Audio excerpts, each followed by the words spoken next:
Since the mid-September attack by Azerbaijan on Armenia, there has been a flurry of diplomatic activity. To discuss this and more, I'm joined by Richard Giragosian, the director of the Regional Studies Center. So Richard Giragosian, thank you very much for your time. Thank you. So the EU has deployed a civilian mission to the Armenian side of the Armenia-Azerbaijan border. I'm wondering what you thought of this development, especially in light that you had the opportunity to meet with some of the members of the EU civilian mission. Well, I think I am impressed, specifically impressed because the EU as an organization is not known for a rapid response like we've seen in terms of this mission hitting the ground only weeks after the attack by Azerbaijan. Secondly, it's further significant because it's a rather robust response. More than rapidity, it's robust in terms of deploying into Armenia's most sensitive and vulnerable areas, which means that these unarmed civilian observers are very much now hostage to the security of sovereign Armenian territory. And I do think Azerbaijan gravely miscalculated in refusing to accept European Union monitors on their side of the border. So in this context, even with a limited duration, even with a rather small amount, this is significant and reflects much more Western investment in Armenian national security. And the Organization for Security and Cooperation in Europe, the OSCE, has also sent a needs assessment team to the Armenian side of the Armenia-Azerbaijan border. The CSTO, a Russian-led military alliance, has also made statements about sending a mission to Armenia, but that hasn't happened yet. In your opinion, to what extent can these missions actually deter Azerbaijani aggression? And what do you think engagement by organizations like the OSCE mean for Armenia's security? Well, this is a very good question because it goes to the heart of the challenge. One of the most significant casualties from the war of 2020, reinforced in the September 13th attack on Armenia, is the demise of deterrence. And in this context, anything that will discourage Azerbaijan from resuming hostilities is a welcome development. What we also see between the EU monitors, the CSTO, and the OSCE, much more of a heightened significance strategically of Armenia. And Azerbaijan is increasingly isolated. But in terms of the OSCE mission specifically, it's a needs assessment mission. And there has been a misunderstanding. This decision was taken by the Polish chairmanship and the secretariat of the OSCE, which is a consensus organization. In other words, Azerbaijan, Russia, even Turkey did not have the opportunity to block the dispatch of this needs mission. And in this context, the Azerbaijanis have already threatened to block the budget of the organization if the OSCE desires to go further. However, what's most important here is the death of the Minsk group. In other words, this decision and deployment by the OSCE does not involve the OSCE Minsk group, which is now increasingly irrelevant, and in many ways, it has been replaced by an OSCE organizational commitment.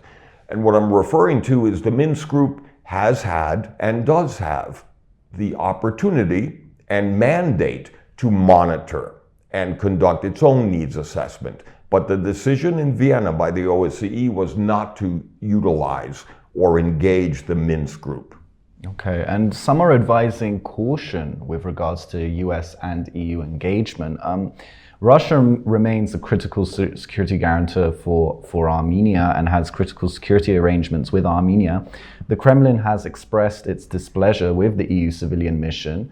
The Russian Foreign Ministry spokesperson Maria Zakharova said that there is an attempt to meddle or oust Russia from the mediation process. In your opinion, how should the Armenian government navigate this without really antagonizing any of the major powers? Well, what impresses me is that the Armenian government is successfully navigating. And what I would illustrate or stress is even the negative reactions coming from the Kremlin against the Western engagement is not directed against Armenia, is not criticizing the Armenian government. It's more of a confrontation between Moscow and the West. Therefore, the Armenian government has been fairly skillful in avoiding such retribution. But I do think because Russia is still overwhelmed by its failed invasion of Ukraine, Russia is both distracted and somewhat discouraged in its regional role here, meaning that Russia is reacting to Brussels negotiations, to the EU diplomatic initiative, and is on the back foot, is reacting and no longer is acting as the primary factor. For Armenia as well, the current situation demonstrates that Russia poses a new challenge, and a serious challenge for Armenia, as an unpredictable and unreliable friend. That's a different challenge than a predictable enemy. Mm-hmm. And today and in the past, we've spoken about Russia and the West, but I also want to ask about Iran, which is also another major player. The Iranian foreign minister was recently in the southernmost region of Sunni, opening a consulate general, which is I believe the first major diplomatic mission in the southern Sunni region. At the same time, there were Iranian officials rebuking the presence of the EU civilian mission on the Armenian side of the border. Iran is rather distracted at the moment due to internal protests going on in the country. But I'm wondering, what do you think about Iran's role in all of this? Well, I think there are three unique factors here.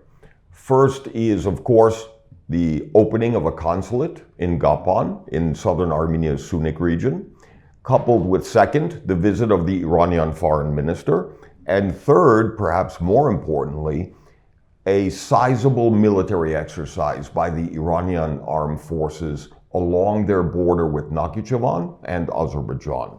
These three factors are demonstrating that Iran's interest is really more geared toward internal vulnerability. In other words, I see these moves as a challenge to Azerbaijan rather than just endorsement of Armenian security. And there is fear and hesitation within Iran that Azerbaijani territory or Azerbaijan's government may become involved in Iranian paranoia over Western involvement and support for the internal demonstrations within Iran. What we also see in this context is Iran has not yet fully returned to the region, is still looking for a nuclear deal with the West to ease sanctions, and has not yet returned to counter Turkey and Russia in the region. But in this context, I do think it's important that Iran's involvement should be welcome, but not overestimated. And finally, there was a subsequent recent explanation and clarification by the Iranian Foreign Ministry. Their criticism of the EU monitors is more nuanced.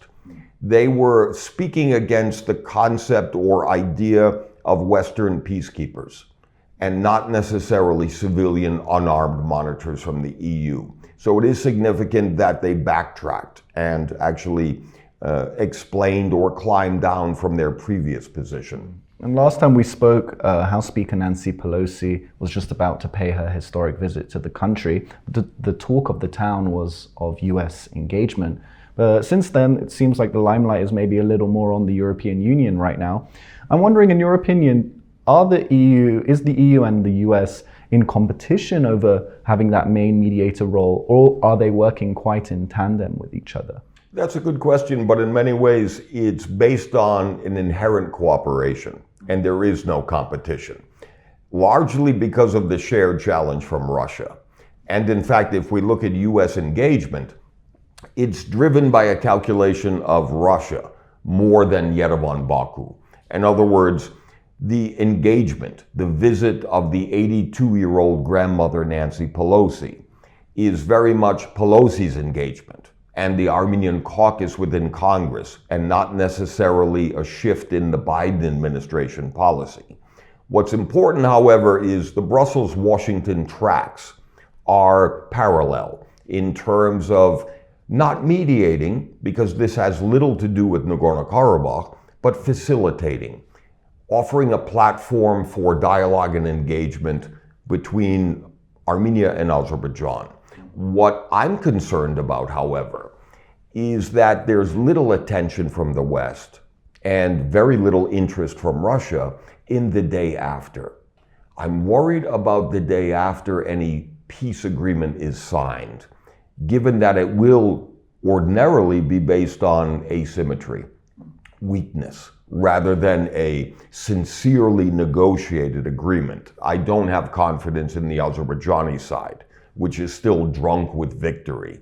Rather, I'm worried that to ensure a durable, lasting peace the day after an agreement, it requires an international multilateral commitment to prevent a resumption of hostilities.